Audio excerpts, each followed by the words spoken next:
大家好，我是小丹，今天用黄瓜和大家分享一个新吃法，保证你吃一次就会喜欢上它。一起来看是怎么做的吧。首先将黄瓜放入盆中，在里面加入少许面粉，再倒入清水，把黄瓜清洗一下。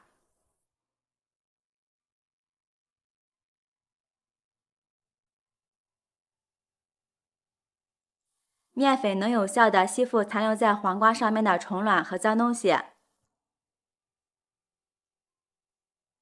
清洗一遍以后，再用流动的清水把它多冲洗几遍，这样黄瓜就被清洗得非常干净了，给家人吃着也放心。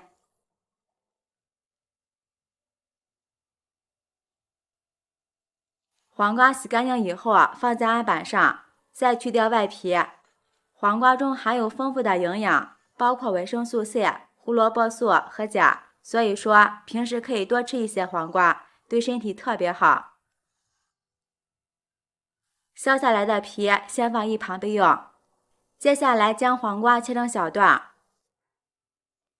再切成长条。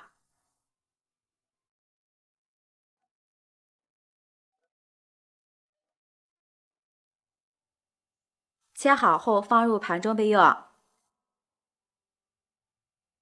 把黄瓜皮放入破壁机里，再倒入适量的清水，盖上盖子，给它打碎，打成黄瓜汁。尽量多打几遍，打得越细腻越好。打好以后倒入一个大碗中，看一下打得非常的细腻，这样口感会非常好吃。在里面加入4颗酵母粉，10克白糖，促进酵母发酵。先用筷子搅拌均匀，使酵母粉融化，然后少量多次的加入300克面粉，就是我们平时用来做馒头、包子的面粉就可以。边倒边搅拌。家里如果有糯米粉的，也可以加入50克糯米粉，那样口感会更加的软糯。用筷子顺着一个方向搅拌，最后搅拌成像这种偏干一点、粘稠的面糊就可以了。然后盖上保鲜膜，放一旁发酵至原来的2倍大。这个时间准备一把红枣放入大碗中，在里面加入少许清水，把红枣打湿，然后加入1勺食盐，适量的食用小苏打，用手抓拌均匀。因为红枣表面有许多的褶皱，里面藏有很多的灰尘和杂质，直接用清水洗是很难清洗干净的。小苏打属于碱性物质，能很好的去除红枣褶皱里的杂质和灰尘。加食盐有消毒杀菌的作用，大约揉搓1分钟就可以了。倒入适量清水，把红枣清洗干净，把表面的盐分和小苏打清洗掉。清洗一遍之后，给它控水捞出，再放入另外一盆清水中，给它多清洗几遍，直到把清洗的水变得清澈为止。洗净后给它控水捞出，直接放到案板上，用刀把红枣两边的枣肉切下来。红枣的营养价值很高，含有丰富的维生素 C、蛋白质、多种氨基酸、多种维生素以及铁、磷等矿物质，是各种水果中的佼佼者，特别是对女性朋友非常的友好，平时可以多吃一些。全部切好后放入盘中，中间带小核的也不要浪费，把两边切下来。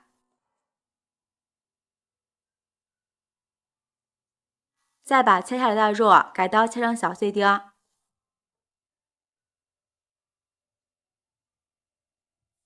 切好后放入碗中备用。接着碗中再准备一把葡萄干，加入少许清水，把葡萄干打湿，然后往里面加入半勺食盐，再加少许淀粉，用手抓拌均匀，使每个葡萄干都能裹上一层淀粉。因为葡萄干表面有很多褶皱，直接用清水洗是很难清洗干净的。淀粉具有很强的吸附性，能很好的吸附葡萄干表面的杂质和灰尘。抓拌至感觉有一点粘手，再加入适量的清水，把葡萄干清洗干净，把表面的淀粉和盐分清洗掉。清洗一遍之后，给它控水捞出，再放入另外一盆清水中，给它多清洗几遍，直到把清洗的水变得清澈为止。洗净后控水捞出，看一下，这个时候的葡萄干清洗的就非常干净了，放入盘中备用。现在我们的面糊也发酵的差不多了，打开保鲜膜看看，体积明显已经变大了许多，里边满满的蜂窝组织。用筷子搅拌一下，排排里边的空气。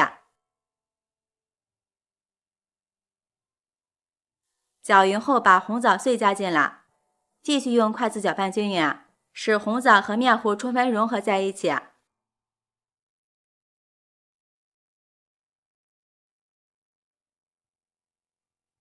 搅拌成这个样子就可以了，先放一旁备用。接下来准备4个小碗，在底部和周围都刷上一层食用油，防止粘连。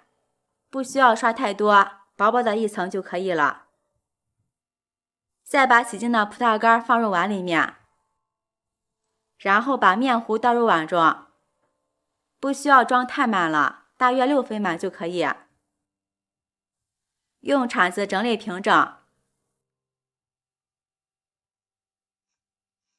全部整理好之后，再盖上盖子，2次发酵15分钟。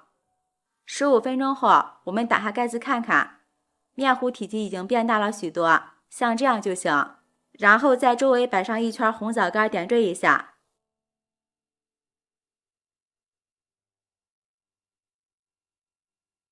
在中间放上一个葡萄干，这样会更加的好看。撒一点黑芝麻，像这样就可以。依次全部做完。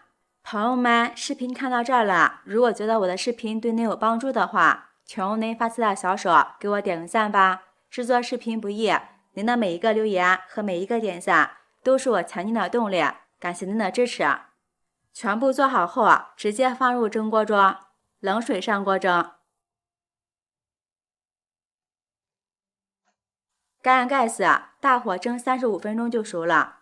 时间到后关火焖5分钟，再打开盖子，这样能防止塌陷回缩。好啦，打开看一下，浓浓的红枣香甜的味道扑鼻而来。现在把它取出来。这里要补充一下，我们在蒸的时候一定要冷水上锅蒸，这样面糊会有再次醒发的过程，蒸出来的发糕才会更加蓬松。稍微放凉后，用铲子刮一下周围，这样更容易脱模。再给它倒扣脱模，看一下，非常的蓬松渲染。装入盘中就可以美美的享用了。这样蒸出来的发糕柔软香甜，颜值也特别的高，淡淡的绿色，很适合这个季节吃，比蛋糕还香甜还好吃。一口咬下去，有红枣淡淡的香味，还有葡萄干酸酸甜的味道，口感真的是特别好，营养也非常的全面，大人孩子都爱吃。再搭配上切好的黄瓜条，清脆爽口，真的是美极了。喜欢的朋友就抓紧收藏起来试试吧。我是小丹，每天都会分享不同的美食视频，记得关注哦。感谢您的支持，拜拜，我们明天见。